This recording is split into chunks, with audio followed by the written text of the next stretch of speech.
जीवन्मुक्तिप्रदं देवं क्षमापूर्णं जगद्गुरुं वन्दे परमहंसाख्यं नित्यानन्दाय स्वागतं जीवन्मुक्तिप्रदं देवं क्षमापूर्णं. உங்கள் அனைவரையும் வணங்கி வரவேற்கின்றேன்.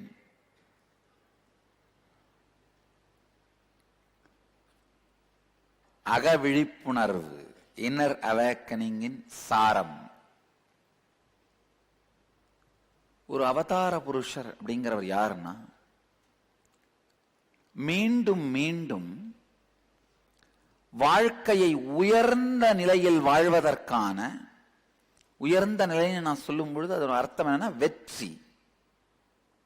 உடல் நலமாகட்டும், மனநலமாகட்டும், பொருளாதார வளமாகட்டும், உறவுகளாகட்டும், நிம்மதி ஆன்மீக அமைதியாகட்டும், இந்த 5 பரிமாணத்திலும் வெற்றியை அளிக்கக்கூடிய, முழுமையை அளிக்கக்கூடிய வாழ்க்கை முறையை மீண்டும் மீண்டும் மீண்டும் புதிதான முறைகளில் உயர்ந்து உயர்ந்து உயர்ந்து செல்லும் முறைகளில் வாழுகின்ற நுட்பங்களை கண்டறிந்து தொடர்ந்து உலகத்திற்கு தந்து கொண்டே இருப்பவர் தான் அவதார புருஷர்.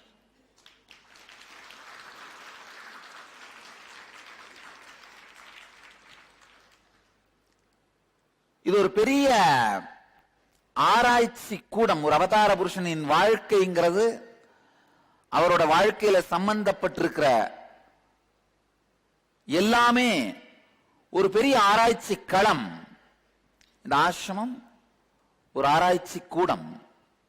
என்னை சுத்தி வாழறவங்க எத்தனை பேரும் ஆராய்ச்சியில் பாகமாக இருக்கின்ற கினிபிக்ஸ்னு சொல்லுவோம். அதே மாதிரி தொடர்ந்து நான் உணர்ந்து கண்டறிகின்ற இந்த சத்தியங்களை நான் டெஸ்ட் பண்ற கினிபிக்லாம் ஆஷ்ரமைட்ஸ் தான். ஆஷ்ரமைட்ஸ் இந்த பக்தர்கள். அதுல சக்சஸ் ஆன பிறகுதான் அதை உலகத்துக்கு கொடுக்கிறேன். பாத்தீங்கன்னா நிராகார சம்யமம் முதல்ல ஆஷ்ரமைட்ஸ் பிராக்டிஸ் பண்ண வச்சேன். முதல்ல நானே பண்ணேன். சின்ன வயசுல இருந்தே பண்ணதுனால சக்சஸ்ஃபுல்லா நடந்தது. நான் என் உடம்புல பண்றதோட நிறுத்தல. அதுக்கப்புறம் ஃபர்ஸ்ட் ஒரு பேட்ச் ஆஃப் ஆஷ்ரமைட்ஸ், சாப்பாட்டை பத்தி கவலையே இல்லாம வாடுற சில ஸ்பெசிமன், எல்லா ஸ்பெசிமன் மேலையும் அதை ட்ரை பண்ணி பார்த்தேன். பர்ஃபெக்டான சக்சஸ். அதுக்கப்புறம் தான் எடுத்து என்ன பண்ண, ஃபர்ஸ்ட் பேட்சுக்கு சத் சங்கத்து மூலமா கொடுக்க ஆரம்பிச்சேன். இப்ப 6வது பேட்ச் நடந்துட்டு இருக்கு நிராகாரம்.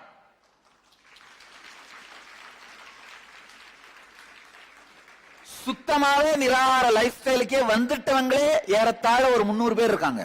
நிராகாரம் சாப்பாட்டு செலவை குறைக்கிறதுக்காக பண்ணல, ஃபுட் பேட்டர்னை உடைக்கிறதுக்காகவும், ஃபுட்டால வர்ற எக்ஸசிவ் அளவுக்கு மீறிய உணவுனால வர்ற பிரச்சனைகளை அழிக்கிறதுக்காகவும் ஆரம்பிச்சதுதான்.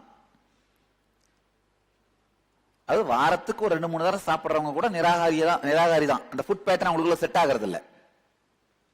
உண்மையா பதஞ்சலியோட யோக சூத்திரப்படி 24 மணி நேரத்திற்குள் ஒருவேளை மட்டும் சாப்பிட்டீங்கன்னா கூட நீங்க நிராகாரி தான்.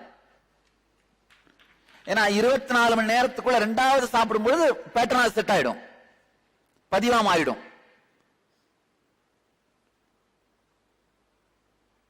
கீதை ரொம்ப அழகா சொல்லுது. 4 விதமான உணவு முறை: கடித்தல், உறிஞ்சுதல், நக்குதல், குடித்தல். இந்த 4 வெரைட்டி தான். முதல்ல நீங்க என்ன சாப்பிட்டா இந்த 4 விதமா சாப்பிட முடியும். கடித்தல்னா உங்களுக்கு தெரியும், பல்லால கடிச்சு மென்னு சாப்பிடுறது. குடித்தல்னா உங்களுக்கு தெரியும், உறிஞ்சுதல், அந்த ஜூஸ் எல்லாம் ஸ்ட்ரா போட்டு உறிஞ்சி குடிக்கிறீங்க இல்லையா, அது. நக்குதல், நாக்குல கையில கொஞ்சம் சிக்கிருச்சுன்னா சாப்பிடுங்க. இந்த 4 விதத்துல தான் உண்ண முடியும். பகவத்கீதையோட 15வது அத்தியாயம் தெளிவா சொல்லுது. இந்த 4 விதத்திலே கடித்தல், நக்குதல், இந்த 2 டைப்பையும் அழிச்சோம்னாலே உடல் மிகப்பெரிய நலத்துக்கு வருது. இப்ப நிராகாரிங்க பாத்தீங்கன்னா அந்த 2 தான் கட் பண்ணியிருக்கேன். உறிஞ்சுதலும் குடித்தலும் கட் பண்ணல.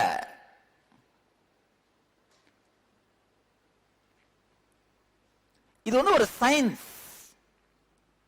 இதை எவால்வ் பண்ணி உலகத்தோட ஷேர் பண்ணியிருக்கேன். இப்ப அடுத்த லெவலுக்கு அதே சயின்ஸ் எவால்வ் பண்ணிட்டு இருக்கேன். மோர் பிராக்டிக்கலா, மோர் கிரியைகளோட இந்த திரவமா உள்ள போறதையும் கட் பண்றதுக்கு, அதாவது உறிஞ்சுதல் குடித்தல் அது ரெண்டையும் கூட குறைக்க ஆரம்பிக்க போறேன். இந்த மாதிரி தொடர்ந்து ஆன்மீக ரீதியான வாழ்க்கை முறைக்கான நுட்பங்களை ஆராய்ந்து ஆராய்ந்து உலகத்தோடு பகிர்ந்து கொண்டே இருப்பதுதான் ஒரு அவதார புருஷனின் வேலை. கடந்த 2 ஆண்டுகளா சில தத்துவங்களோடு ஒரு ஆழமான ஆராய்ச்சி பண்ணிட்டு இருந்தேன். அதோட சாரத்தை மொத்தத்தையும் எடுத்துதான் இந்த டிசம்பர்ல கப்பல்ல இன்னர் அவேக்கனிங்கா கொடுத்தேன். இதுவரைக்கும் என்னுடைய 12 ஆண்டு கால இந்த பொது வாழ்க்கையில் 12 வருஷம் ஆயிடுச்சு. சங்கம் ஆரம்பிச்சு தான் 10 வருஷம் ஆச்சு. 2003 சங்கம் ஆரம்பிச்சோம், இந்த விடுதி ஆசிரமம் ஆரம்பிச்சோம். ஆனா பொது வாழ்க்கைக்கு அதுக்கு முன்னாடியே வந்துட்டேன். 2001 எல்லாமே பொது வாழ்க்கை வந்துட்டேன். ஈரோட்ல 2001ஆம் ஆண்டு ஏப்ரல் 14 தமிழ் புத்தாண்டு அன்னைக்கெல்லாம் பப்ளிக் லைஃப் வந்துட்டேன். அது அந்த ஈரோட்ல அந்த காவிரி கரையில பர்மனண்டா தங்க ஆரம்பிச்சு தினந்தோறும் மக்களை பார்த்து ஹீல் பண்றது, ஸ்பிரிச்சுவல் கவுன்சிலிங், அதுல 2001 ஏப்ரல் 14 ஆரம்பிச்சிட்டேன். மே 1 அம்மாவும் ஐயாவும் வந்தாங்க ஆசிரமத்துக்கு. அதுதான் ஆசிரமைட்ஸ் டேவா கொண்டாடுறோம். பொது வாழ்க்கைக்கு வந்து 12 வருஷம் ஆயிடுச்சு. 12 ஆண்டு கால பொது வாழ்க்கையில் என்னுடைய 25 ஆண்டு கால ஆன்மீக அனுபவங்களை வேற வேற வேற வேற விதமான பல்வேறு விதமான கோணங்கள்ல ஆராய்ச்சிகள்ல எடுத்து எடுத்து எடுத்து உங்களுக்கு பகிர்ந்து இருக்கிறேன். என்னுடைய மொத்த 25 ஆண்டு காலமே பெரிய ஒரு ஆன்மீக ஆராய்ச்சியா தான் இருந்தது. 12 ஆண்டு வரைக்கும் நானே அடைவதற்காகவும், 12 22 வயசு வரைக்கும் மற்றவர்களுக்கு அதை அளிப்பதற்காகவும், 22 வயசுக்கு பிறகு இப்ப 35 வயது வரைக்கும் 36 ஆயிடுச்சு. இப்போ 36 நடக்குது. இது வரைக்கும் மற்றவர்களுக்கு அதை அளித்தும் இது ஒரு நீண்ட ஆன்மீக ஆராய்ச்சி. முதல்ல ஏஎஸ்பிங்கிற ஆனந்த ஸ்புரணமாக எளிமையா கொடுத்தேன். அதுக்கு அடுத்து என்எஸ்பிங்கிற 4 நாள் சத்தியங்கள், அதுக்கு அடுத்து சக்தி ஸ்புரணம், ஆத்மஸ்புரணம், யோகஸ்புரணம், பக்தி ஸ்புரணம், ஏறத்தாழ ஒரு 10 ஸ்புரணங்களாவது வேறு வேறு வேறு வேறு நிகழ்வுகளா வந்தது, வெளிவந்தது. ஹீலர்ஸ் இனிஷியேஷன், அதுக்கடுத்து தொடர்ந்த சத்சங்கங்கள், பகவத்கீதை, சிவசூத்திரம், இந்த மாதிரி சத்சங்கங்கள் மூலமா வெளிவந்தது. அடுத்தது 2008 முதன்முறையா இன்னர் அவேக்கனிங் 21 நாள் நிகழ்ச்சியா வெளியில வந்தது. அதுக்கு பிறகு கடந்த ஒரு 2 ஆண்டுகளாக குண்டலினி அவேக்கனிங், என்னென்னவோ விதவிதமான விதங்கள்ல ஆகாஷிக் ரீடிங், பிரபஞ்ச பதிவுகளை படிக்கிறது, பல்வேறு விதமான ஆன்மீக உண்மைகளும் அனுபவங்களும் சத்தியங்களும் வெளியில வந்தது. யாரு வேணா என்ன வேணா பேசலாம். ஆனா ஆன்மீக சாம்ராஜ்யத்துல முடிசூடா மன்னன் என்பதை யாராலும் மறுக்க முடியவில்லை.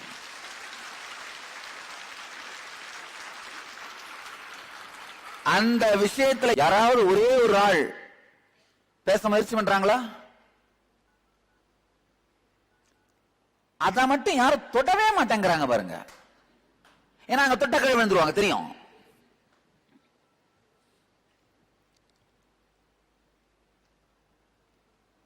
இப்ப தினந்தோறும் காலை சத்சங்கத்திலேயே நம்ம பக்தர்கள் எல்லாம் சத்சங்கம் கேட்டுறாங்க. அதையும் மீறி யூடியூப்ல ஒரு நாளைக்கு 20,000 வியூஸ், 20,000 பேர் வந்து பாக்குறாங்க. அது சத்சங்கம் டைம்ல பாக்குறவங்க எவ்வளவு பேரும் தெரியும் தெரியாது. இடம் மட்டும் தான் தெரியும், பேர் தெரியாது எவ்வளவு பேர் பாக்குறாங்கன்னு. நேத்தோ முந்தா நேத்தோ 1,70,00,000 தாண்டிட்டோம் வியூஸ். 1,70,32,000.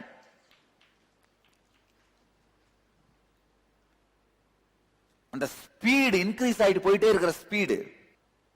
ஆனா மொத்தமா ஞானம் அடைகிறதுக்கு முன்னாடி 12 ஆண்டுகள் ஆராய்ச்சியின் சாரம், நான் ஞானம் அடைஞ்சு அவதார நிலை அப்படிங்கிற அவதார நோக்கத்தை உணர்ந்த, அப்பதான் 22 வயசுல அதை உணர்ந்தேன். அந்த 10 ஆண்டுகள் செய்த ஆராய்ச்சி, அதுக்கு பிறகு சங்கத்தை ஆரம்பிச்சு 10 ஆண்டுகள் பொது வாழ்க்கையில் இருந்ததுனால, மக்களுக்கு இதை பகிர்ந்தளித்ததனால வந்த அனுபவம், இது எல்லாத்தையும் சேர்த்து மொத்த சாரமாதான் இந்த கப்பல்ல நடந்த இன்னர் அவேக்கனிங்கா கொடுத்தேன். இதுவரைக்கும் நான் உலகத்துக்கு கொடுத்ததிலேயே மிகப்பெரிய நன்கொடை இந்த கப்பல்ல நடந்த இன்னர் அவேக்கனிங்.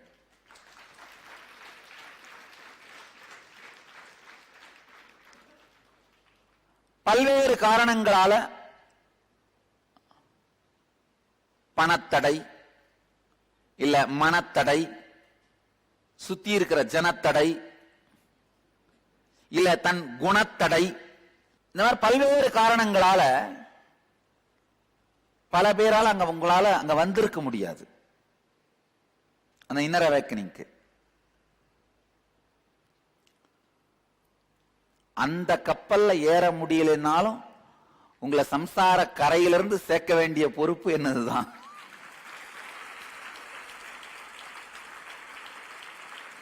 அந்த கப்பல்ல ஏறினவங்களை மட்டும்தான் கரை சேர்ப்பேன்னு நான் நிக்க முடியாது.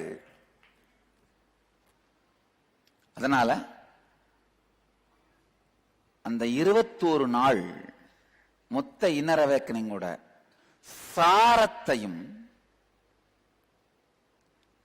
ஏன்னா வாழ்க்கையே புரட்டி போட்டு மலரச் செய்து விடுகின்ற அந்த நுட்பங்கள் இத்தனை ஆண்டுகள் அனுபவத்தினால நேரடியாக மக்களுக்கு கொடுக்கக்கூடிய அந்த நுட்பம் மலர்ந்துருச்சு. அதாவது நல்லா புரிஞ்சுக்கோங்க, சித்திரமும் கைப்பழக்கம் செந்தமிழும் நாப்பழக்கம்.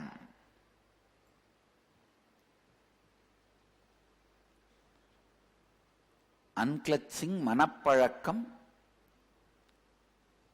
ஆச்சாரியன் வேலை உணர்வு பழக்கம். அந்த உணர்வுல மலர்ந்து மலர்ந்து மலர்ந்து மலர்ந்து மலர்ந்து இப்ப அந்த உலகிற்கு அளிக்கின்ற அந்த உணர்வு ஷார்ப்பா சாரமாக கொடுக்கின்ற தெளிவு வந்ததனால்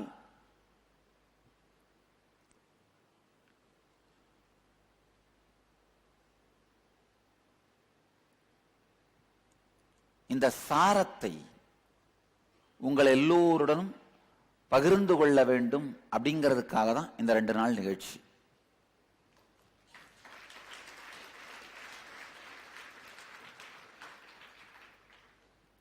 ஒரு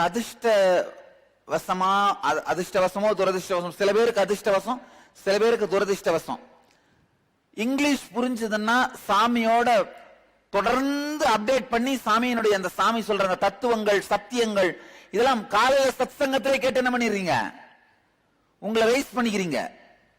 ஏன்னா கடந்த 15 நாட்களா ஜனவரி 1ல இருந்தே காலையில சத்சங்கத்திலே அந்த இன்னர் அவேக்கனிங்கோட சாரத்தை தான் பேசிட்டு இருக்கிறேன். பிறவி பெருநோய் முதல் பீசா திருவிழா வரை அதோட சாரத்தை பேசிட்டு இருக்கிறேன்.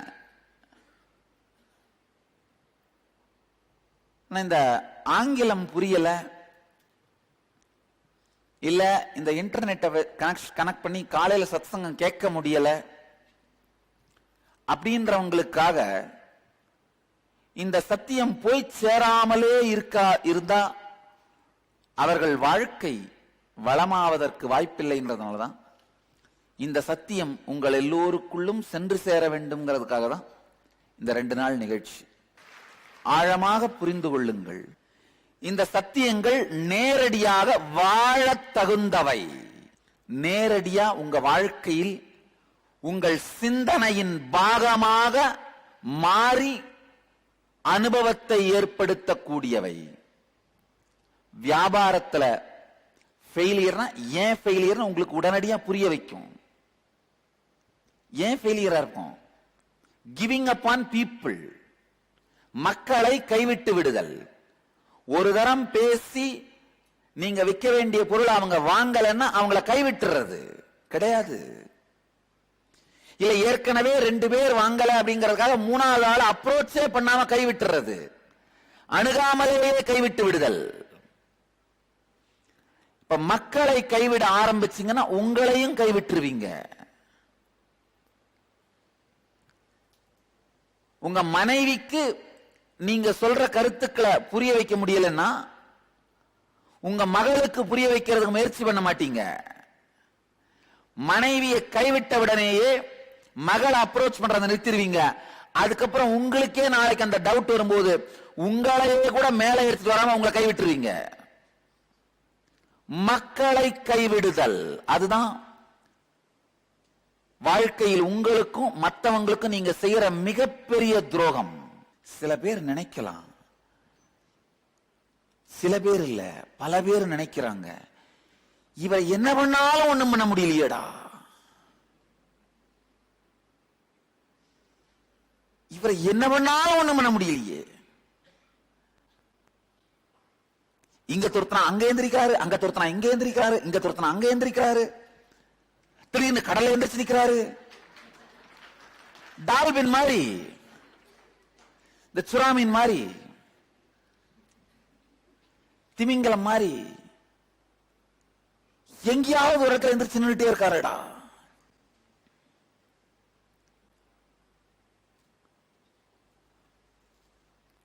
நாம ஊர்வலம் போறத வேணா நிறுத்த முடிஞ்சது, ஊரு நம்மள வலம் வரதை நிறுத்த முடிஞ்சுதா? என்ன காரணம் இவருடைய வெற்றிக்கு? ஒண்ணுமே பண்ண முடியாம இவர் பாட்டுக்கு வாழ்ந்துட்டு இருக்காரு. அவர் செய்யணும் நினைக்கிறத செஞ்சுட்டே இருக்காரு. இவருடைய வெற்றிக்கு என்ன காரணம்? எத்தனையோ பேர் எத்தனையோ காரணங்கள் கொடுத்துட்டு இருப்பாங்க. நான் கொடுக்கிற காரணம் ஒன்னே ஒண்ணுதான், என்னையோ மக்களையோ கைவிடுவதில்லைன்னு தெளிவான முடிவில் இருக்கேன்.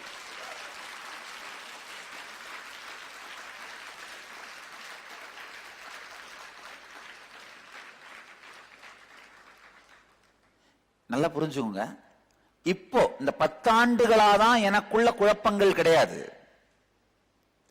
அந்த அவதார நோக்கத்தை உணர்த்ததுல இருந்து குழப்பங்கள் கிடையாது, சிந்தனையோ எண்ணமோ மனமோ கிடையாது. ஆனா அதுக்கு முன்னாடி 12வது வயசுல இருந்து 22வது வயசு வரைக்கும் எல்லா விதமான குழப்பங்களையும் கோத்ரூ பண்ணியிருக்கேன். எத்தனை விதமான டிப்ரெஷன் உண்டோ அத்தனையும் பார்த்திருக்கேன். ஒரு தரம் சூசைட் அட்டெம்ப்ட் பண்ணியிருக்கேன், தற்கொலை முயற்சி. 21வது வயசு லாஸ்ட்ல, அது 1999 1999 எண்ட்ல சூசைட் அட்டெம்ப்ட் பண்ணேன். நர்மதை நதியில, ஓங்காரேஸ்வர் பக்கத்துல நர்மதை நதியில குதிச்சு தற்கொலை பண்ணிக்கிறதுக்காக. எல்லா விதமான மனதினுடைய உச்சத்தையும் நீச்சத்தையும் பார்த்து முடிச்சிருக்கேன். ஆனா என்னை கைவிடுவதில்லைன்னு ஸ்திரமா இருந்து என்னை மீண்டும் மீண்டும் மேலே எடுத்துட்டு வந்தேன். அதே மாதிரி மக்களை கைவிடுவதில்லை.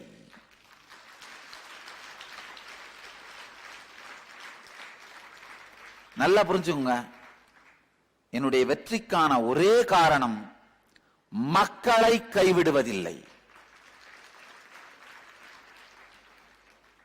என்னை கைவிட்டவர்களை கூட கைவிடுவதில்லை.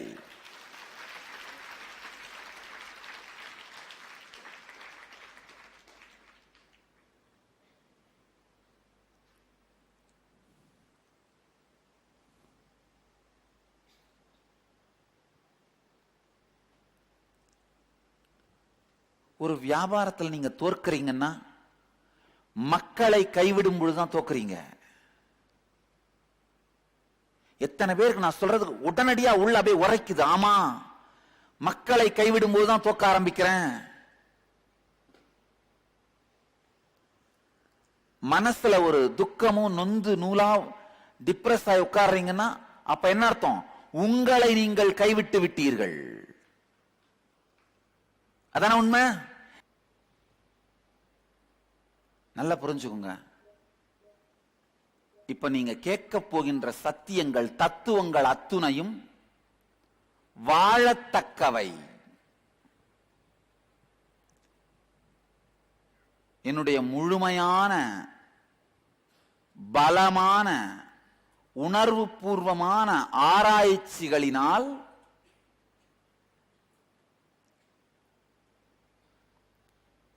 உணர்ந்து உணர்ந்து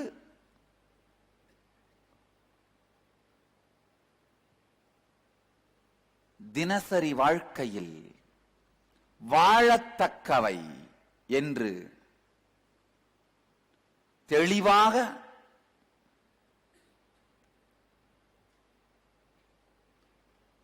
நான் மட்டுமல்ல, ஆயிரக்கணக்கான பக்தர்கள் பரிசோதித்து வாழ்ந்து அது வெற்றியை தருகின்றன அப்படின்னு முடிவான பிறகுதான் இந்த சத்தியத்தை உங்களுக்கு எடுத்துட்டு வர்றேன். இந்த 2 நாட்களும் இந்த நிகழ்ச்சியை முழுமையா உள்வாங்கி அதை வாழ்க்கையின் வெற்றியாக மாற்றுவதற்கான அடிப்படை தேவை என்னன்னா ஒன்னே ஒண்ணுதாங்க, கேளுங்கள். லிசனிங், கேட்பது.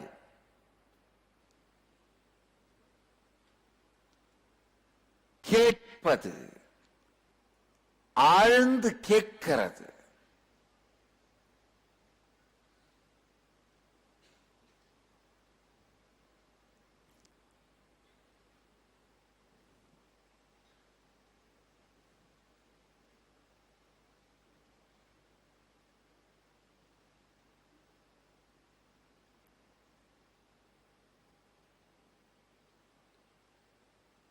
உண்மையில பார்த்தா மனிதர்கள் கேட்கிறதே இல்லைங்கயா.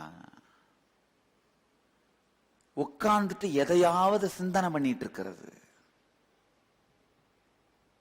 உலகத்துல நல்ல பேச்சாளர்கள் யாரும் கிடையாது, நல்ல கேட்பவர்கள் தான் இருக்காங்க. சரியா கேட்டீங்கன்னா அதை அழகா பேச முடியும். கேட்கறது தான் பிரச்சனையே.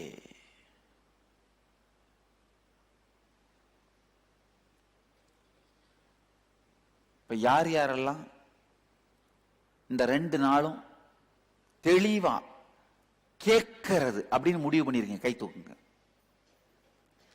விட்டுருங்க. கேட்க முடியாதுன்னு நினைக்கிறவங்க கை தூக்குங்க. யாரும் கை தூக்க மாட்டீங்க. அப்படின்னா என்ன அர்த்தம்? கேட்க போறேன் அப்படின்ற உறுதிமொழி எனக்கு கொடுக்குறீங்க. அப்படி எடுத்துக்கலாமா? நானு எத்தனை ஆயிரம் பேர் இருந்தாலும் யாரு கேட்கலன்னு கரெக்டா பாத்துருவாங்கயா. இல்ல, அவேர்னஸ் வேற ஒண்ணுமே இல்ல. நான் என்ன பண்றேன்னு நீங்க பாக்குறீங்களோ இல்லையா, நீங்க என்ன பண்றீங்க நான் பார்த்துட்டே இருப்பேன். 2 நாட்களும் ஆழ்ந்து கேளுங்கள். கேட்கறது மூலமாதான் வாழ்க்கையினுடைய உங்களை வாழ்க்கையை வளமாக்குற எல்லா விஷயமுமே இப்படித்தான் ஆரம்பிக்குங்கயா. உங்க வாழ்க்கையை வளமாக்குகின்ற தத்துவங்களை உங்களுக்கு இப்ப அனுப்புறேன். கேட்டீங்கன்னா தானே அது உள்ளேயே போகும். உள்ள போறதுதானே முதல் படி. அதுக்கு அப்புறம் தானே அதை வாழறது. உள்ளேயே போகலைன்னா என்ன பண்ண முடியும்? அதே மாதிரி இந்த தத்துவங்கள் பலம் வாய்ந்தவை. உள்ள அலோ பண்ணிட்டீங்கன்னா அது தானா ஒர்க் பண்ண ஆரம்பிச்சிடும். பதஞ்சலி சொல்றாரு. பதஞ்சலி ஒரு பெரிய ரிஷி.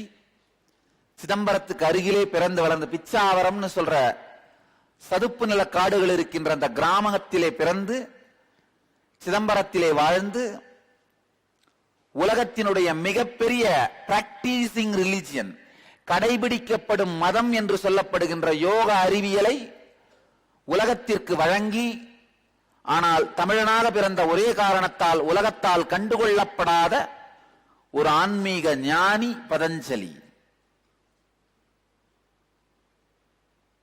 எத்தனை பேருக்கு பதஞ்சலி தமிழர்னு தெரியாது இவ்வளவு நாள்? இந்த கை தூக்குறவங்கள யோகான்னு ஒண்ணு இருக்குன்னே தெரியாதவங்க கை தூக்குங்க. அப்போ யோகான்னு ஒண்ணு இருக்குன்னு தெரிஞ்சு அதோட தந்தை பதஞ்சலி தான், அது நம்ம முன்னோருடைய சொத்துன்னு தெரியாம இருந்திருக்கீங்களா? இத்தனைக்கு நீங்க எல்லாம் தியான பீடத்தோட ஆண்டு ஆண்டு காலமான அந்யோன்யம், நமக்கு தெரியாத நம் பெருமைகள். சீனாவோட எல்லா தற்காப்பு கலைகள், குங்ஃபு, அங்கிருந்து ஜப்பானுக்கு போய் கராத்தேவா மாறினது, இந்த எல்லா தற்காப்பு கலைகளும் காஞ்சிபுரத்திலிருந்து தான் போனது அப்படின்னு தெரியாதவங்க எத்தனை பேர் இருக்கீங்க? கைதுங்க. காஞ்சிபுரத்திலிருந்து போதி தர்மன் என்கின்ற பல்லவ நாட்டு இளவரசன், அவருடைய பட்டப்பெயர், அதாவது அரசு அரசு இளவரசனா சூட்டும் பொழுது ஒரு பேர் கொடுப்பாங்க. இப்ப மீனாட்சிக்கு வந்து பிறப்பு பெயர் கடாதகை, பட்டாபிஷேக பெயர் மீனாட்சி. அந்த மாதிரி அந்த போதி தர்மருக்கு பட்டாபிஷேக பெயர் வந்து ஏகாம்பரநாத முதலி. முதலியார்கள் பாண்டிய அரசனுக்கு அமைச்சர்களாகவும் சோழராஜனுக்கு விவசாயிகளாகவும் பல்லவ நாட்டிலே அரசர்களாகவும் இருந்திருக்கிறார்கள். பல்லவ நாட்டிலிருந்து சென்ற ஒரு இளவரசன் தான் போதி தர்மன்.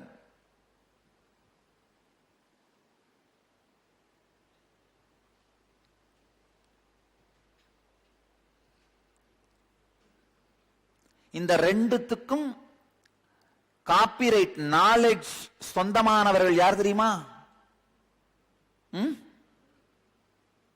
காஞ்சிபுரமும் சிதம்பரமும்.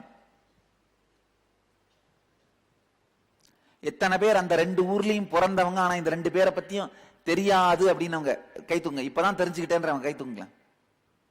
அது காஞ்சிபுரம் பக்கத்துல தான் பிறந்து வளர்ந்தேன், அந்த ஏரியா தான், ஆனா போதி தர்மர் காஞ்சிபுரம் தான் தெரியாது. சிதம்பரம் பக்கத்துல தான் பிறந்து வளர்ந்தேன், ஆனா எனக்கு பதஞ்சலி சிதம்பரம்னு தெரியாதுன்றவங்க கை தூக்குங்க. காரணம் வேற ஒண்ணுமே இல்லைங்கயா. வாழ மறந்ததும் வாழ வைக்க ஆன்மீக தலைவர்கள் பொறுப்பெடுக்காததும்.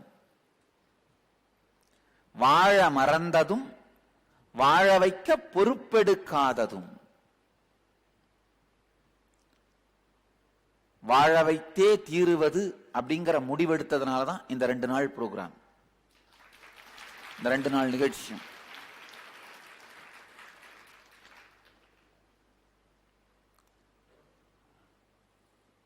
இந்த மொத்த 21 நாள் இன்னர் அவேக்கனிங்கோட சாரம் 4 தத்துவமாக உங்கள்கிட்ட பகிர்ந்துக்கிறேன். 4 தத்துவம். எல்லாம் கொஞ்சம் நிமிர்ந்து உட்கார்ந்துட்டீங்கன்னா கேட்கலாம். நல்லா புரிஞ்சுக்குங்க. இப்போ இந்த முதல் தத்துவத்துக்குள்ள நுழையலாம். காரணம் என்னன்னா, 21 நாளுடைய சாரத்தை 2 நாள்ல கொடுக்க முயற்சி பண்றேன். அப்ப நேச்சுரலா என்ன ஆகும்? ஒரு ஸ்டேட்மெண்ட் நான் சொல்ற ஒவ்வொரு சொற்றொடரும் பட்டை தீட்டிய வைரம். இதுல கூழாங்கல்லே இல்ல, கூழாங்கல்லாம் எடுத்து போட்டேன், பட்டை தீட்டிய வைரத்தை மட்டும் தான் கொடுக்கிறேன். அப்ப என்ன பண்ணணும்னா, ஒரு சொற்றொடரும் உங்களுக்குள் செல்ல வேண்டும். ஒவ்வொரு சொற்றொடரும் உங்கள் இதயத்திற்குள் ஒலிக்க வேண்டும். அப்ப மட்டும்தான் என்ன நடக்கும்? அதோட சாரம் உங்களுக்குள்ள நடக்கும், வெற்றி மலரும்.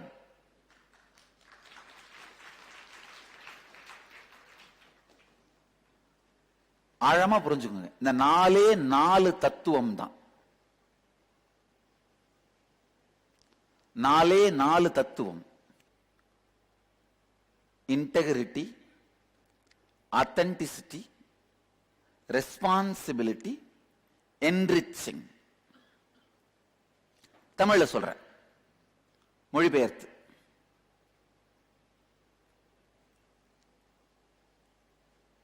ஒருங்குவித்தல். இன்டெகிரிட்டினா தமிழ் வார்த்தை ஒருங்குவித்தல். இது தேவாரத்திலிருந்து எடுத்திருக்க இந்த வார்த்தைய. இப்ப மாடர்ன் டேல யூஸ் இல்ல. ஆனா இதை தவிர வேற செறிவான வார்த்தை என்னால கண்டுபிடிக்க முடியல. அதனாலதான் ஒருங்குவித்தல். இன்டெகிரிட்டினா, ஆத்தென்டிசிட்டினா ஸ்ரத்தை, ரெஸ்பான்சிபிலிட்டினா பொறுப்பு, பொறுப்பேற்றல், என்ரிச்சிங்னா கைவிடாமை. ஒரு தத்துவத்துக்குள்ளேயும் போவோம். இது ஆன்மீக வாழ்க்கைக்கானது இல்ல, வாழ்க்கைக்கான தத்துவங்கள். பதஞ்சலி சொல்றாரு ரொம்ப அழகா, சார்வபௌமிய விரதாக அப்படின்னா என்ன அர்த்தம்னா, உலகம் முழுவதிலும் கால, தேச, இட, அரசியல், சமூக, மத சூழ்நிலைகளுக்கு அப்பாற்பட்டு எந்த நாடாக இருந்தாலும், எந்த குலமாக இருந்தாலும், எந்த ஜாதியாக இருந்தாலும், எந்த மதமாக இருந்தாலும், எந்த இனமாக இருந்தாலும், எந்த நாட்டு எந்த கலாச்சாரத்தை சேர்ந்தவர்களாக இருந்தாலும், சார்வபௌமிய விரதாக எல்லாருக்கும் பொதுவான வாழ்க்கை முறை அப்படின்னு பதஞ்சலி சொல்றாரு. அதுதான் இந்த 4 தத்துவங்களும்.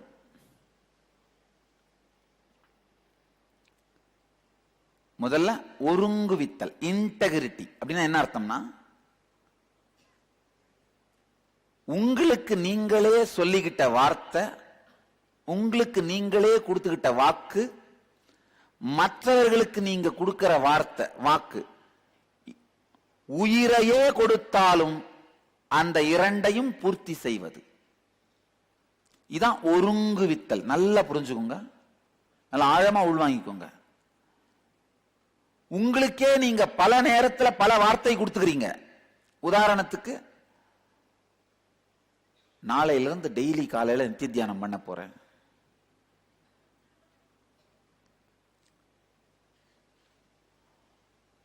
வண்டி ஆயில் ரிப்பேர் ஆகாம, கிரீஸ் ப்ராப்ளம் வராம 4 நாள் ஓடும். 5ஆவது நாள் என்ன பண்ணும், பக்குன்னு ஊட்டம்மா பஞ்சர் பண்ணி உட்காந்துரும். ஏதோ வீட்டுல ஒரு சண்டை, டிப்ரெஷன்ல இன்னைக்கு வேணாம் விடப்பா அப்படின்னு நித்திய விட்டுருவீங்க. ஒரு 2 மாசம் கழிச்சு எங்கேயாவது ஒரு ப்ரோக்ராம்ல சாமியை பார்த்துட்டு, சாமி பார்த்த உடனே என்ன ஆகும், இன்ஸ்பிரேஷன் திரும்ப வந்துரும். கூடி குலாவி மெத்த குகனோடு வாழ்ந்ததெல்லாம் வேடிக்கை அல்லவடி கிளியே வெகுநாளை பந்தமடி. அந்த பாட்டை கேட்டோன்னே என்ன ஆகும், அப்படியே பத்திட்டு வந்துரும். உடனே என்ன பண்றது, திரும்பவும் டெசிஷன் எடுக்கிறது. விடுறதில்ல, நாளையில இருந்து பண்றேன் பாரு.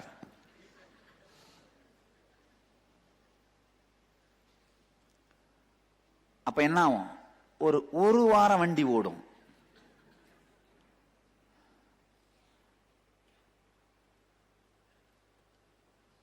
திடீர்னு என்ன, எங்கேயோ ஒரு பிரேக் டவுன்.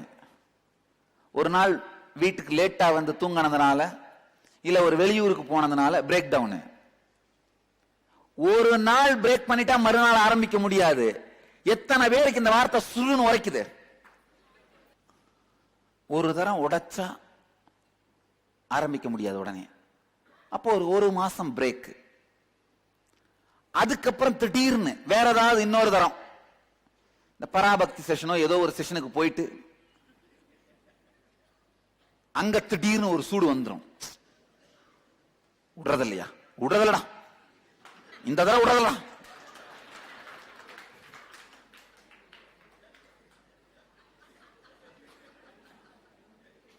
மறுநாள் ரெடியா 5 மணிக்கெல்லாம் அலாரம் வச்சிருந்து பச்சை தண்ணியில பரபரன்னு குளிச்சுட்டு திரும்ப ஆரம்பிச்சிருவீங்க. அப்புறமும் என்ன ஒரு 15 நாளைக்கு அப்புறம் எவனோ ஒருத்தன் பகை வச்சு பார்த்திருந்து என்ன பண்ணுவான், அந்த நேரத்தில் ஏதாவது ஒரு பிசினஸ் கூட்டு போயிடுவான். போச்சு, உடைஞ்சது. ஒரு 4 தரம் உடைஞ்சிருச்சுன்னா 5வது தரம் ஆரம்பிக்கிறதுக்கு உங்களுக்கே தன்னம்பிக்கை இல்லாம போயிடும், கான்பிடன்ஸ் இல்லாம போயிடும். எத்தனை பேருக்கு இது சொன்ன உடனே புரியுது? புரியுது இல்லையா?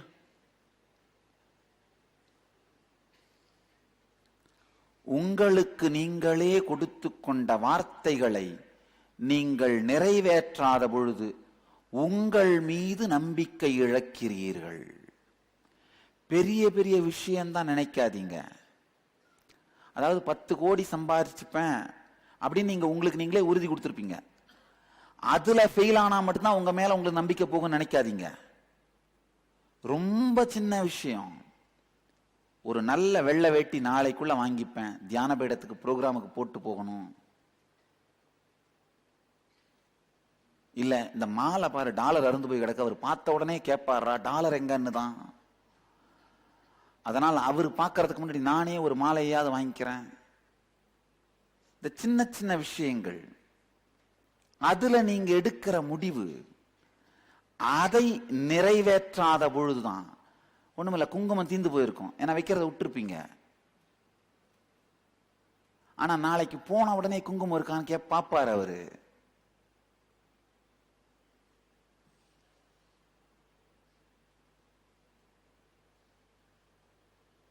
அதை வாங்கணும்னு நினைச்சிருப்பீங்க, வாங்காம விட்டுருப்பீங்க.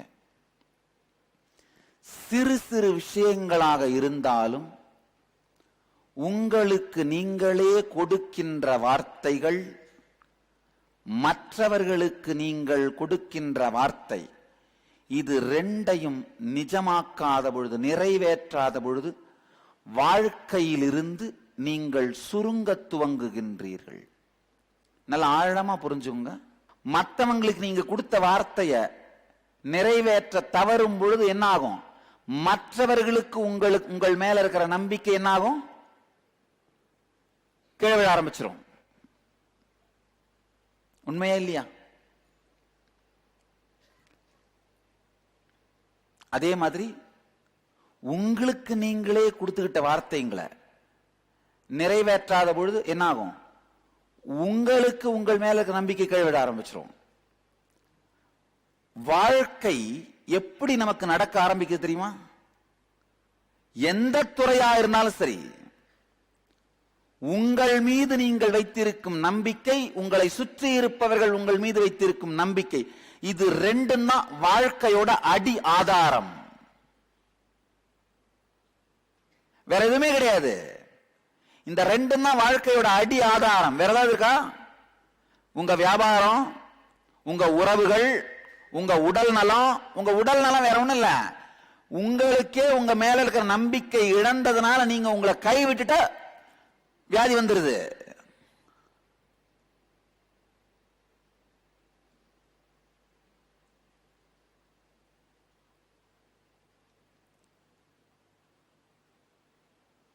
ரொம்ப தைரியமா தெளிவா ஒரு விஷயம் சொல்றேன், கேட்டுக்கோங்க. இந்த வார்த்தைகளுக்கு நான் பொறுப்பு. யாருக்காவது கேன்சர் வந்திருந்து ஆபரேஷன்லாம் பண்ணியிருந்தீங்கன்னா திரும்ப வராம இருக்கிறதுக்கு ஒரே ஒரு சிம்பிளான விஷயத்தை கடைபிடிங்க. உங்களுக்கு நீங்க கொடுத்துக்கிற வார்த்தைகளை தவறாம நிறைவேற்றுங்க, அவ்வளவுதான். வேற ஒண்ணுமே வேணாம். கேன்சர் திரும்ப வராது. உங்கள் மீது நீங்கள் நம்பிக்கையை இழந்து உங்களை கைவிட்டா மட்டும்தான் கேன்சர் வரும். இது ஒரு ஆழமான சத்தியம், நல்லா புரிஞ்சுக்குங்க. எப்போ உங்கள் மீது உங்களுக்கு இருக்கின்ற நம்பிக்கையை இழந்து உங்களை கைவிடுறீங்களோ, அப்போ வாழ்க்கையில் தோல்வியை, அழிவை நோக்கி செல்ல துவங்கிவிட்டீர்கள். உங்களுக்கு நீங்கள் கொடுத்துக் கொள்ளுகின்ற வாக்குறுதியை நிறைவேற்றுங்கள், உங்களை நீங்கள் கைவிடாதீர்கள். 15 நாளைக்கு முன்னாடி ஒரே ஒரு முடிவு தான் எடுத்தேன். இன்னையில இருந்து காலையில 5 மணிக்கு யோகாக்கு வர்றேன்ப்பா, 7 மணிக்கு சத்சங்கத்துக்கு வர்றேன்ப்பா. இதுக்கு மேல எனக்காக நான் அந்த முடிவு எடுக்கல, மற்றவர்களுக்காக தான் முடிவு எடுத்தேன். ஏன்னா என்னதான் சொன்னாலும் தான் போனால்தான் உத்தமம். நான் அதெல்லாம் பண்ணி முடிச்சிட்டேன், என் வாழ்க்கைக்கு தேவையில்லை, நீங்க செய்யுங்கப்பான்னு சொன்னா கேட்கறதுக்கு யாரும் மக்கள் ரெடியா இல்ல. அதனாலதான் என்ன பண்ண, நாமே தியாகம் செய்தால் மட்டும்தான் நாம் நினைக்கின்றபடி மக்களுக்கு நேரடியான பங்களிப்பை அளிக்க முடியும்ன்ற தெளிவா முடிவு பண்ணேன். 1ஆம் தேதி அனௌன்ஸ் பண்ணேன். இது வரைக்கும் ஒரே ஒரு நாள், ஒரே ஒரு ப்ரோக்ராம், ஒரே ஒரு நிமிடம் டிலே ஆகல. யாராவது கேள்விப்பட்டீங்களா? புதுசா என் ஆசிரமத்தில் ஒரு பெரிய புரட்சி நடந்துட்டு இருக்கு.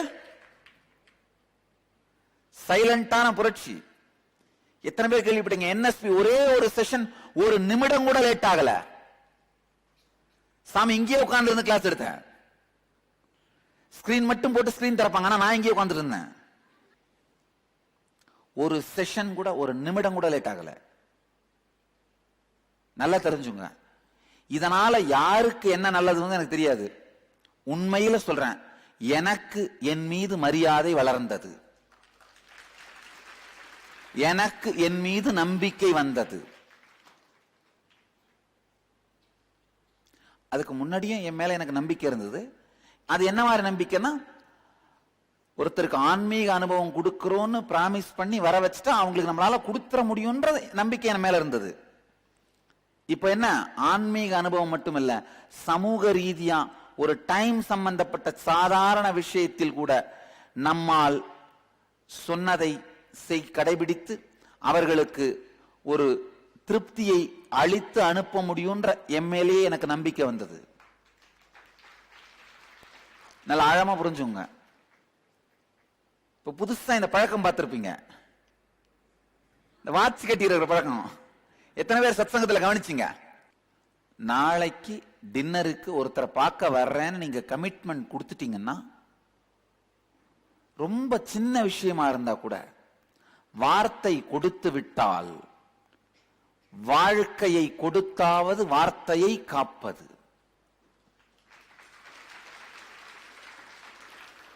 ஒருவேளை வர முடியல, என்ன பண்ணுங்க, போன் பண்ணி சொல்லிடுங்க, ஐயா 8 மணிக்கு உங்களை பார்க்கறதா சொன்னேன், இப்ப மணி 7:30 ஆயிருச்சு, நான் ஏதோ சில காரணங்களால மாட்டிக்கிட்டேன், என்னால வர முடியல, தயவு செஞ்சு நீங்க எனக்காக வெயிட் பண்ண வேண்டாம். அதுவும் ஒருங்குவித்தல் தான், அதுவும் இன்டெகிரிட்டி தான். அதாவது செய்ய முடியாது என்பதை சொல்லிவிட்டால் அப்ப அவர் அவருடைய வாழ்க்கையினுடைய அடுத்த பிளான் பண்ணுவாரு. நம்மால் அவருடைய வாழ்க்கையில் குறை இருக்காது.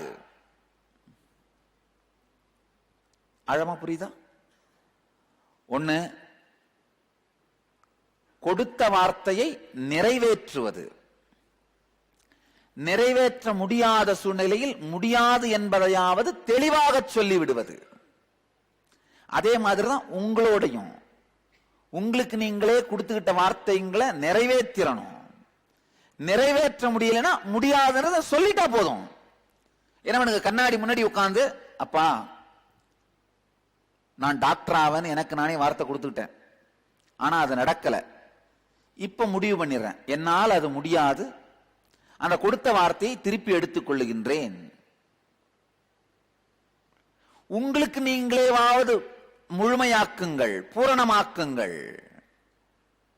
உங்களுக்கு நீங்களே வார்த்தை கொடுக்கிறதும் அதுக்கு எந்த சாட்சியும் இல்லைன்றதுக்காக அதை கடைபிடிக்காவிட்டாலும் பரவாயில்லைன்னு வாழறதும் உங்களை நீங்களே மதிக்காத வாழ்க்கை முறை. அப்ப அடுத்த தரம் ஏதாவது ஒரு விஷயத்துக்கு நீங்க முடிவெடுக்கும் பொழுது உங்களுக்குள்ளேயே ஒரு பாகம் தனியா நின்று உங்களை பார்த்து சிரிச்சிட்டு இருக்கும். என்னடா பேசுற, உன்னை பத்தி எனக்கு தெரியாதா, நீ எதைத்தான் சாதிச்ச, எதைத்தான் உருப்பட்ட.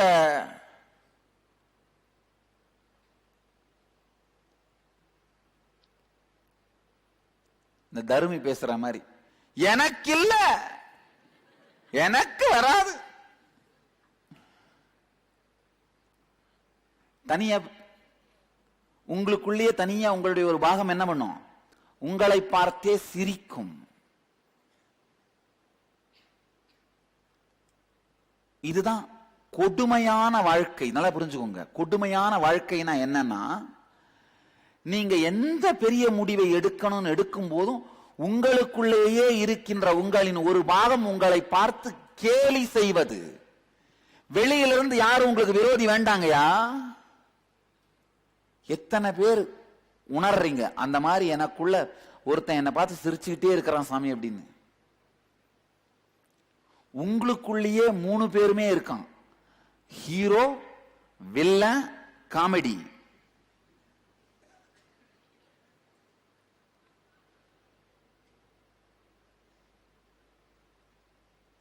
ஒரு படத்துல 3 பேர் தனித்தனியா இருந்தா படம் ஓடுங்கயா. ஒரு ஆளுக்குள்ள 3 பேர் தனித்தனியா இருந்தா வாழ்க்கை ஓடாது, ஒடுங்கி போயிரும். இந்த உங்களுக்குள்ளேயே ஒரு காமெடியன் இருந்துட்டு நீங்க என்ன பண்ணாலும் கிண்டல் பண்ணிக்கிட்டே இருக்கிறது உங்களை ஜெயில போட்டு வச்சிருக்கிறதுக்கு சமம். ஏன்னா எந்த பெரிய வாழ்க்கையின் மலர்ச்சியையும் நீங்க பார்க்கவே முடியாது. ஒண்ணுமில்லை, இப்ப ஒரு 10 கோடி ரூபாய் சொத்துக்கு சொந்தக்காரரா இருக்கீங்க. ஒரு 100 கோடி ரூபாய் அதை மாத்தணும்னா சில ரிஸ்க் எடுத்து சில முடிவுகள் எடுக்க வேண்டியிருக்கும், சில இன்வெஸ்ட்மெண்ட்ஸ் பண்ண வேண்டியிருக்கும், சில பேரை போய் பார்த்து பேச வேண்டியிருக்கும், சில விஷயங்களை ப்ரோக்ரசிவா பண்ண வேண்டியிருக்கும். ஆனா அதை பண்ணலான்னு நீங்க நினைச்சு முடிவெடுக்க ஆரம்பிக்கும் பொழுதே என்ன ஆகும்? உங்களுக்குள்ள இருக்கிற அந்த காமெடி பீஸ் தனியா உங்களை பார்த்து சிரிக்கும். சிரிச்ச உடனே என்ன ஆயிடுவீங்க? உங்க மேல உங்களுக்கு இருக்கிற மரியாதை போய் பட்டுன்னு டிப்ரெஷன்ல விழுந்துருவீங்க. எத்தனை பேர் இத நல்லா அனுபவிச்சிருக்கீங்க? கை தூக்குங்க. இந்த சொன்ன சத்தியம் தெளிவா புரியுது. இது என் வாழ்க்கையில அனுபவமா பார்த்திருக்கேன் சாமி. அந்த உள்ள இருக்கிற காமெடி பீஸுக்கு லைஃப் கொடுக்கிறது யாரு தெரியுமா? யாரு? நீங்க தான். எப்படி அந்த காமெடி பீஸுக்கு உயிர் கொடுக்கறீங்க? உங்களுக்கு நீங்களே கொடுத்த வார்த்தைகளை முழுமைப்படுத்திக் கொள்ளாமல் நிறைவேற்றாமல் வாழ்வது.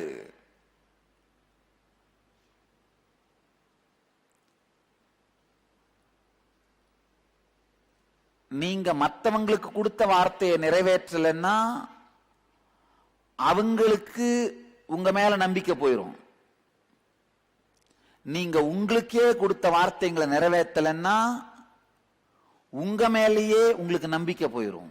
ஒரு 10 தரம் உங்க மேல நீங்க உங்களுக்கு கொடுத்துட்ட வார்த்தைகளை நிறைவேற்றாமலே விட்டீங்கன்னா ஏதாவது ஒரு பெரிய முடிவை எடுக்கிற அளவுக்கு உங்களுக்கு ஸ்திரம் இருக்குன்னு நினைக்கிறீங்க? ஒரு முடிவை எடுத்த உடனே என்ன பண்ணுவீங்க? உங்களுடைய இன்னொரு பாகம் என்ன பண்ணும்? சொன்ன இல்லையா, அப்பவே தான் சொன்னல, நாம தொட்டா எதுவும் உருப்படாதுன்னு. அதாவது நாம தொட்டா உருப்படாது, நம்மளால யாரோடையும் வாழ முடியாதுன்னு ஒரு முடிவு எடுத்துட்டு அந்த முடிவை ஸ்திரமாக்குகின்ற சூழ்நிலைகளையே தேடிட்டு இருப்பீங்க. மற்றவர்களுக்கு நீங்கள் கொடுத்த வார்த்தையை நிறைவேற்றாத பொழுது அவங்களுக்கு உங்க மேல இருக்கிற நம்பிக்கை போகும். அப்ப என்ன ஆகும்னா, உங்க வாழ்க்கை பெருகணும், வெற்றி அடையணும்னா என்ன பண்ணி ஆகணுங்க? உங்களை சுத்தி இருக்கவங்களுக்கு உங்க மேல நம்பிக்கை இருந்தாகணும் இல்லையா? அந்த நம்பிக்கை இன்னும் வளர்ந்துகிட்டே போகணும். அதுதானே வெற்றி ஆக முடியும். நீங்க யார் யார் கூட எல்லாம் பிசினஸ் பண்றீங்களோ யாரும் உங்களை நம்புறதில்ல. உங்களுக்கு பொருள் சப்ளை பண்றவங்க உங்களை நம்புறதில்ல. உங்க கிளையண்ட் உங்களை நம்புறதில்ல. உங்க பாஸ் உங்களை நம்புறதில்ல. உங்க சர்வெண்ட் உங்களை நம்புறதில்ல. வீட்டுக்கு வந்தா உங்க பொண்டாட்டி உங்களை நம்புறதில்ல. உங்க பொண்ணுங்க உங்களை நம்புறதில்ல. பசங்க நம்புறதில்ல. இது எல்லாம் என்னடா இதுன்னு பெட்ரூம்ல போய் கதவை சாத்திட்டு படுத்தீங்கன்னா நீங்களே உங்களை நம்புறதில்ல. அப்ப வாழ்க்கை எப்படி விரிய முடியும்? வாழ்க்கையின் வெற்றி நீங்கள் உங்கள் மீதும் மற்றவர்கள் உங்கள் மீதும் வைத்திருக்கும் நம்பிக்கையின் பெருக்கம்தான் வாழ்க்கையின் வெற்றி.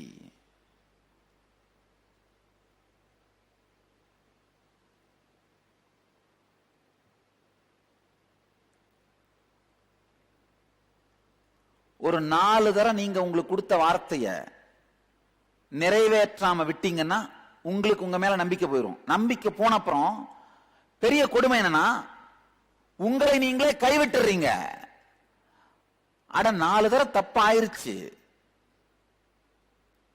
4 தடவை நான் தோல்வி அடைந்தன்றதுக்காக நானே தோல்வி கிடையாது. 4 முறை என் செயல்கள் தோல்வி அடைந்ததுன்றதுக்காக நானே தோல்வி கிடையாது. ஆனா நீங்க என்ன முடிவு பண்றீங்க? நானே தோல்வியின் முடிவு பண்ணிடுறீங்க.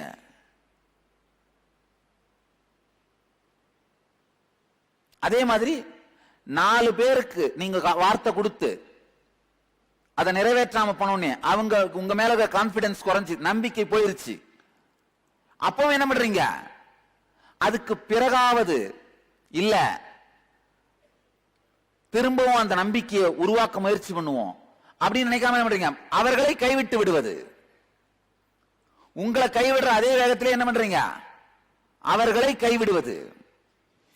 இந்த உங்களை கைவிடுவது இல்ல மக்களை கைவிடுவது, மற்றவர்களை கைவிடுவது, இந்த 2 குணத்துல ஒரே ஒரு குணம் ஒரு துளி எனக்குள்ள இருந்திருந்தா இப்ப இங்க உட்கார்ந்துருக்க முடியுமா? சாமியோட வெற்றிக்கு காரணமே என்னையும் கைவிட்டதில்லை, மற்றவர்களையும் கைவிட்டதில்லை.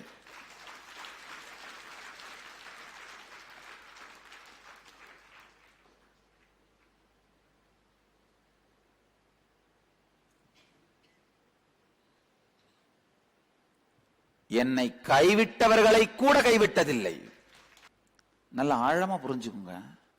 உங்க வாழ்க்கையில எத்தனை பேரை நீங்க இன்னும் கைவிடாம தொடர்ந்து வாழறீங்களோ அவங்க எல்லாரும் உங்களுக்கு இருக்கிற எக்ஸ்ட்ரா கைங்க.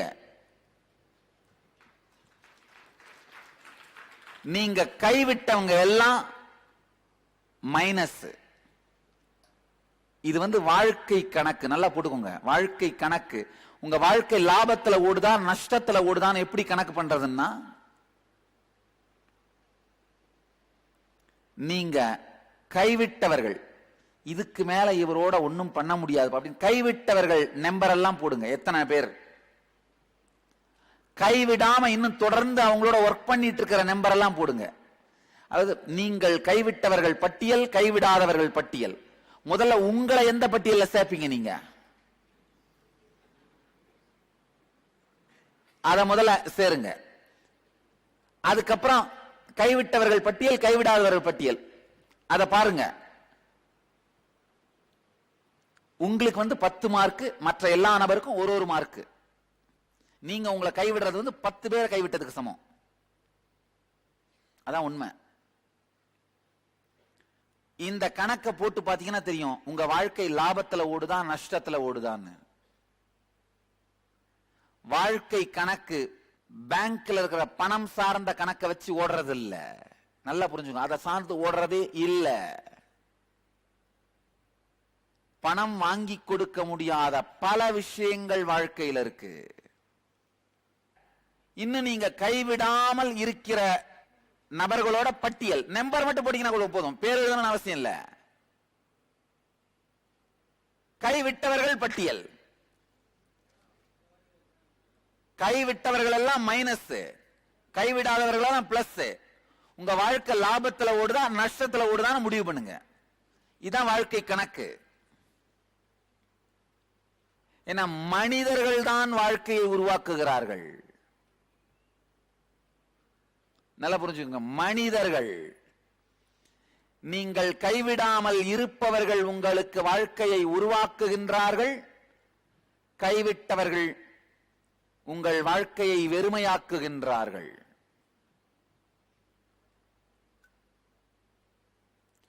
உரிமையாக்கலும் வெறுமையாக்கலும் உங்கள் முடிவால்.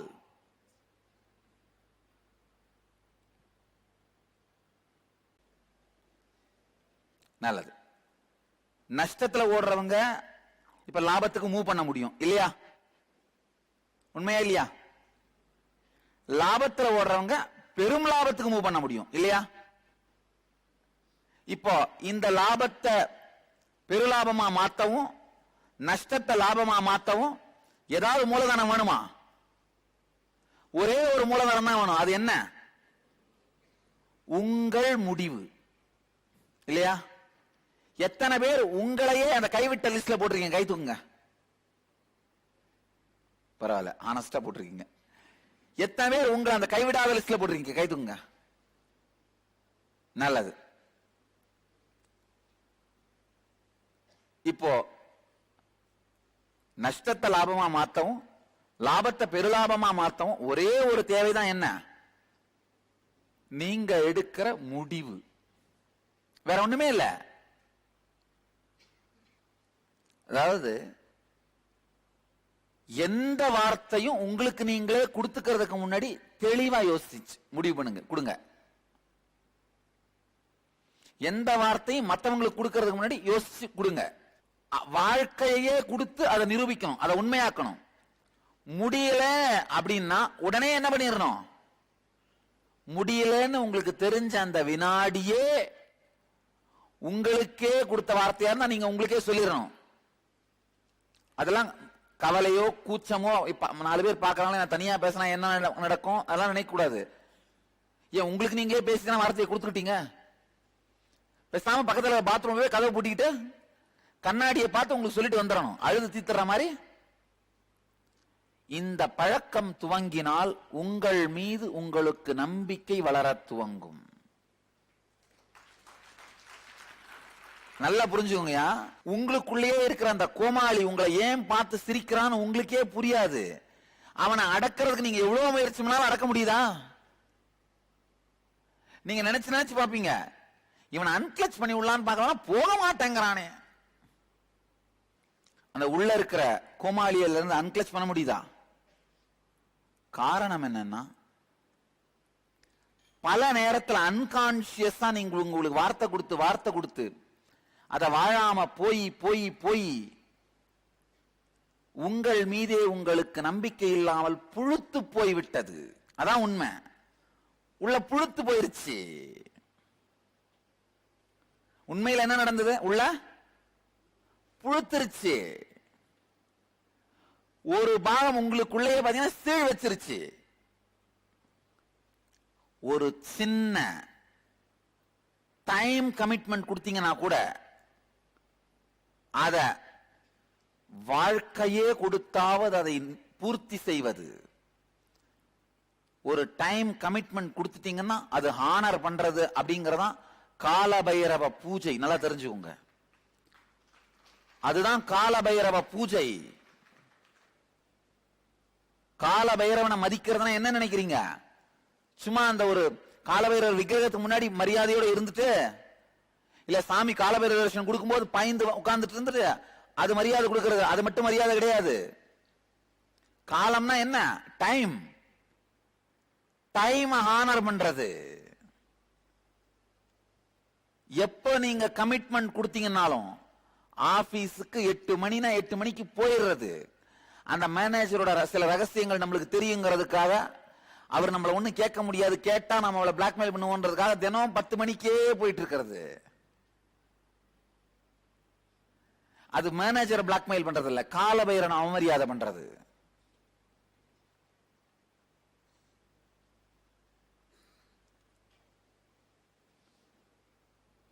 இந்த ஒருங்குவித்தல் அதனுடைய முதல் படி என்னன்னா காலபைரவனை மதித்தல்.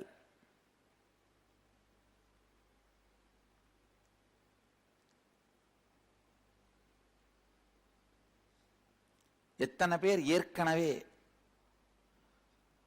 நம்ம சங்கத்தினுடைய ஆர்கனைசருங்களா இல்ல வாலண்டியரா ஏதோ ஒரு விதத்தில் சங்கத்தின் ஆனந்த சமாஜியா சத் சங்கியா ஏதோ ஒரு விதத்துல சங்கத்தோட பாகமா இருக்கிறவங்க கை தூக்குங்களா? எல்லாருமே சங்கத்தோட பாகமா இருக்கிறவங்க தான் இல்ல? சரி, இல்லாதவங்க கை தூக்குங்களா? இப்பதான் புதுசா வர்றேன், இதுக்கு மேல பாகமா ஆக போறேன் அப்படின்றவங்க. நல்லது. இப்ப உங்க எல்லாருக்கும் ஒரு இன்ஸ்ட்ரக்ஷன் கேட்டுக்கோங்க. இதுக்கு மேல உங்களுடைய தனிப்பட்ட வாழ்க்கையாக இருந்தாலும் சங்கம் சார்ந்த விஷயங்களாக இருந்தாலும் காலபைரவனை மதித்தே தீர வேண்டும். எத்தனை பேரு ஆமா இது வாழ்க்கையில ஒரு அடிப்படையான சத்தியம் அப்படின்னு உண்மையிலே உணர்றீங்க, கை தூக்குங்களேன். இல்ல அதெல்லாம் ஒண்ணும் தேவையில்லை, இப்ப வேணா எங்க வேணா போய்க்கலாம், நாங்க அப்படியே வாழ்ந்து தீர்த்துறோம், இதெல்லாம் ரொம்ப முக்கியமா? எத்தனை பேர் அந்த மாதிரி நினைக்கிறீங்க? கை தூக்குங்களா. ஐயா நல்லா புரிஞ்சுக்கோங்க. இப்ப கை தூக்காம இருந்துட்டு அப்புறம் எப்படி போய் வாழ்ந்தா என்ன அப்படின்னு நினைக்கிறீங்களா? நான் கால பைரவன், தெரிஞ்சுக்கோங்க.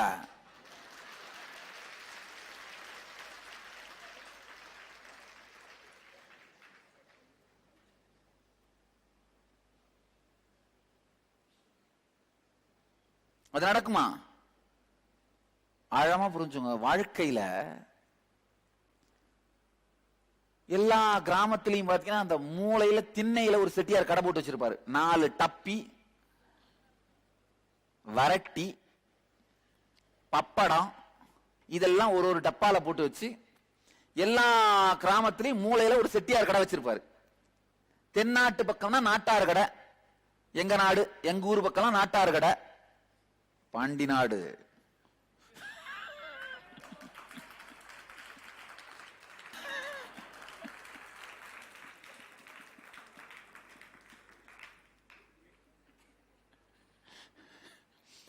எங்க ஊர் தென்னாட்டு பக்கமெல்லாம் நாட்டார் கடை, வடக்க சென்னை உங்க ஊர் பக்கமெல்லாம் செட்டியார் கடைன்னு சொல்லுவாங்க.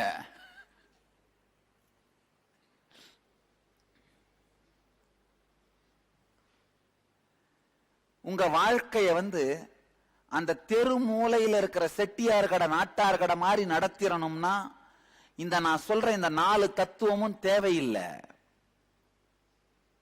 எப்படி வேணா வாழ்ந்துடலாம். ஆனா ரிலையன்ஸ் கம்பெனி மாதிரியும் டாடா கம்பெனிஸ் மாதிரியும் வால்மார்ட் மாதிரியும் மைக்ரோசாப்ட் மாதிரியும் ஒரு பெரும் வெற்றியை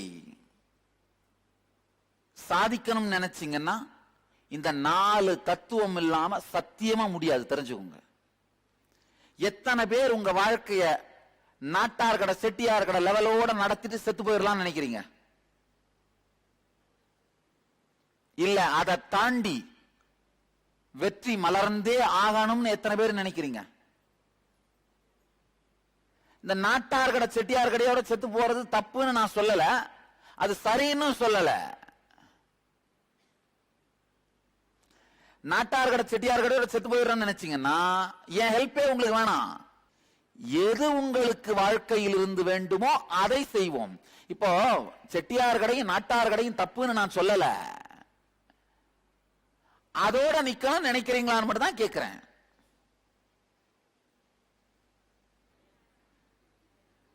நல்லா தெரிஞ்சுங்க.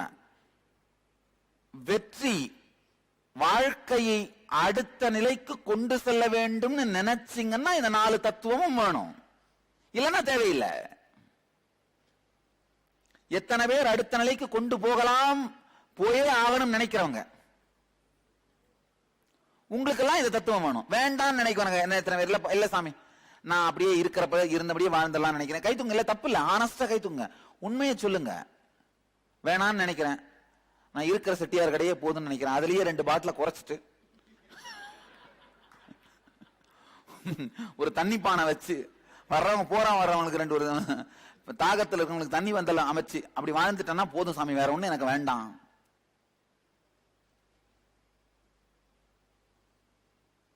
அப்ப எல்லாருமே வெற்றி மலரணும்னு நினைக்கிறீங்க இல்லையா? அப்போ இந்த 4 தத்துவங்களை வாழ்வதுன்ற தெளிவான முடிவுக்கு வாங்க.